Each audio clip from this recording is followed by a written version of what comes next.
Hey guys, and welcome back to another video. Today I want to show you my top places to AFK farm.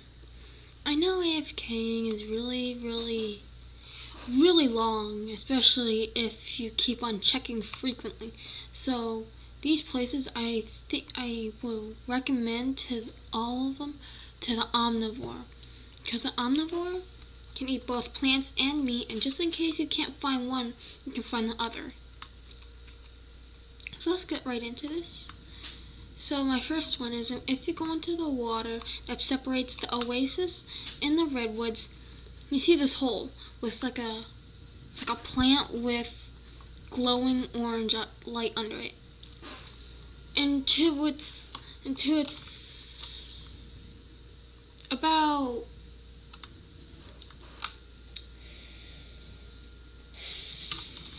southeast, about southeast. There is a hole, a cave that leads you to the oasis pond. But right under it is this little cave, and it's really nice and humble. You don't really need it. It's not really anything else. But you could bring food in it, like some meat, if you're an omnivore and you find some fish.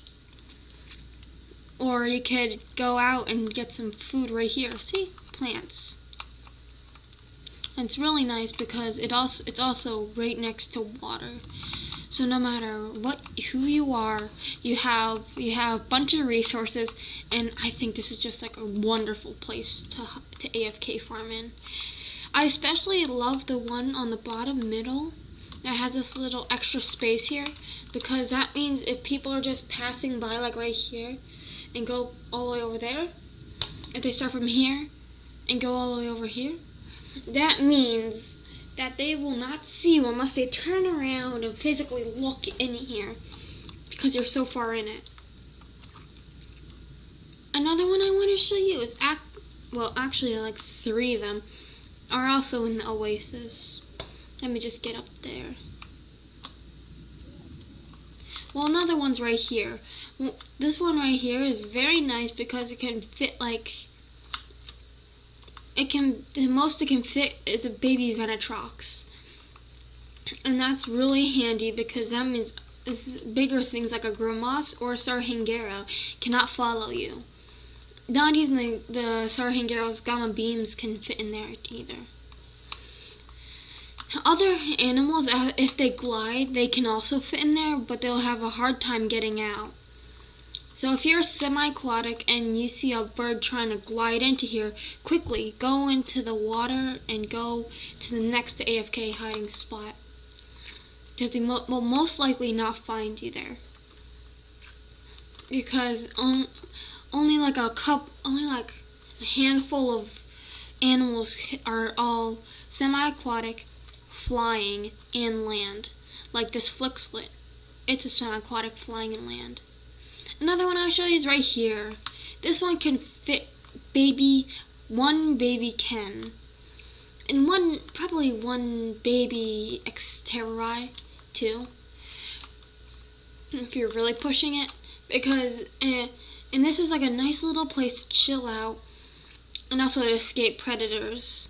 If you're being chased by something big and something that's not as fast as you, like this Militrua, and it chases, and you get chased down in this ravine, you just go down here and all the way over here, and then you find this little entrance. And most people don't know about this, so it's really nice to hide in. It also has a big entrance, so if the animal's not that big that's chasing you, you can easily escape through a little passage hole. Another one I want to show you is right down and over here. I think this is the oasis.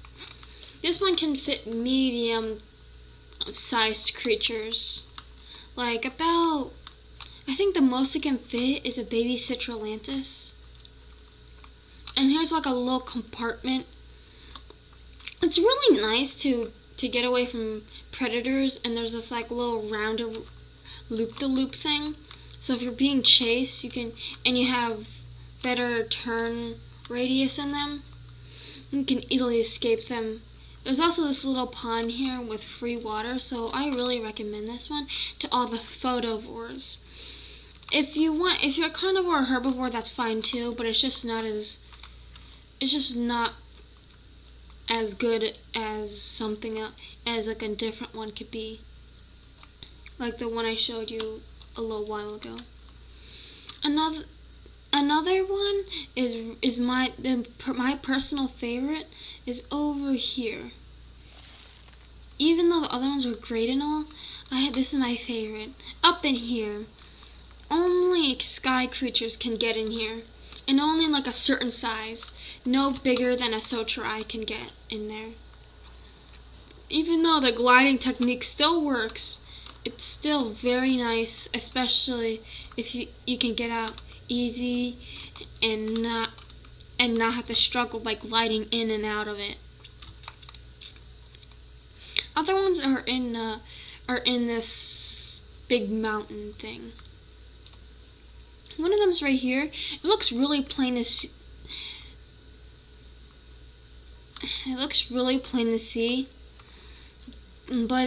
And it fits like medium to larger creatures.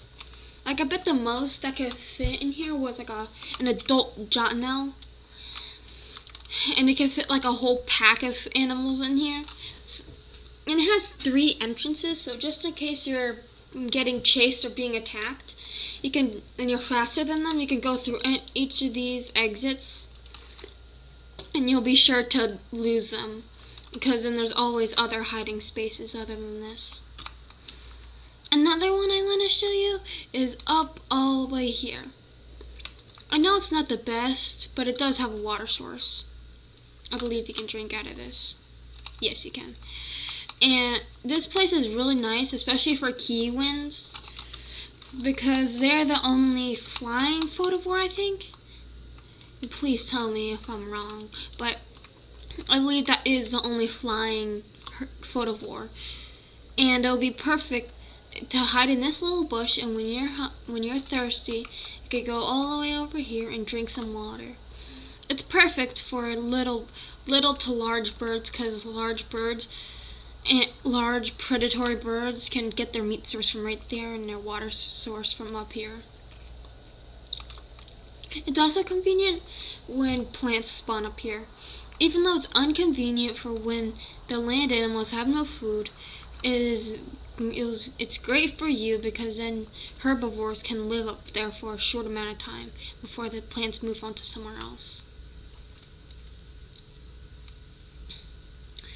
Another one I want to show you is over here in the plains. I know it's not that close to food, and I'm sure it's not that close either, but it's right here. There it is. This is for larger birds like the Sarhingaro and the Jotnell, because there's a very nice water source nearby, and most of the time animals hide out here for food and water. Even if they're herbivores, sometimes plants spawn around here too, so it's really good for both animals, but I would still recommend omnivores, because you don't know if someone's gonna spawn or not. I'm gonna take a little refill break of my food because I'm starving. Somewhere around here. There it is. I know exactly where it is. Another one's in the redwoods over here, and it's actually really nice. I really like it, but it's for bigger birds, and I mean really big birds, or flying creatures, because you don't know if these are birds or not. It's right over there, and once I eat, I'll show you what it is, where it is. Sorry this is taking so long. This looks like it's hungry. It hasn't eaten anything since we started the video, so I guess it would have taken a while. Okay, let's move on. So over here is the cave. It is a cave for flyers and land animals. It can be reached by both of them, but I recommend it to be flyers because it takes a little while to climb the hill, and sometimes people can see you when it starts attacking you. So I think it's best to just go in through the top of it. And another one is in the volcano. Well, there's actually a lot in the volcano, but I'm just going to get through a little bit. So to start off, there is a meat source. Let me show you where it is. If you go through here, you see this little cave right here, and you go through here, the little tunnel. See, there's like a little meat source right there. So you would be fine if you were an omnivore or a carnivore here. Sometimes meat spawns here, but that's usually rare for me because I usually never see fruit over here. There's also a very nice water source nearby, just in case you need water. There are volcanoes also up here, so if you need to check if there's going to be a volcanic eruption next summer, you could always check that. And there's also one more, I think. Well, no, that wasn't even a hiding spot. Anyways, right here is also a hiding spot because when you come down here, you don't really notice it. It just looks like a big wall to you. And when you're going all this direction, you can't even see it. And when you turn around, this grass is covering it, so you don't think there isn't anything at all. So it's really rare if you actually find it. Especially when you're going out for something and you're not looking back or anything like that. It's really nice, especially for Larichus and Kiwins. Maybe Citrolantises. I think it's good. But since Citrolantises are really tall, I wouldn't recommend this to them. But I recommend this one for like nothing bigger than a fully grown Sana Ada. If you're bigger than that, you probably will not fit under here and you'll be noticed. And I think there might be one more. Let me see. Oh yeah, there's also one that I wouldn't say it's like a secret base of operations. But it's a really nice place if you wanna just, farm for who knows what. Maybe you want like a Larichus or something, and you have a Citrolantis. Then you could just like sit here and just keep drinking the water right next to it, and no one would even notice you because the swamp is the farthest thing away from the oasis. Yeah, it is, I think. Besides the volcano, it takes a long time to get there, and humans, other creatures usually spawn like at the borders of it. They usually don't spawn in here. And there's also a meat source nearby, I think, just in case you're hungry. But there's also the one in the redwoods, which I would say is pretty far away. They were pretty close. I don't really know how much you measure distance, but it's across this.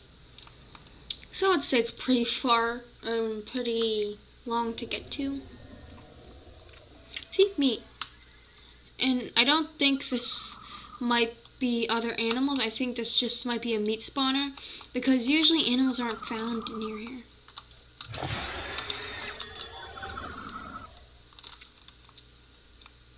And it's really rare to just see like some animal trapezing by like this animal. That's the purple sniff. Let me see what it is. Yeah, it's really rare to see something like a brute quick here. So, that for me is a conclusion to all my bases that I found. I hope you guys enjoyed this video, and I hope for you to like, subscribe, and comment what your favorite base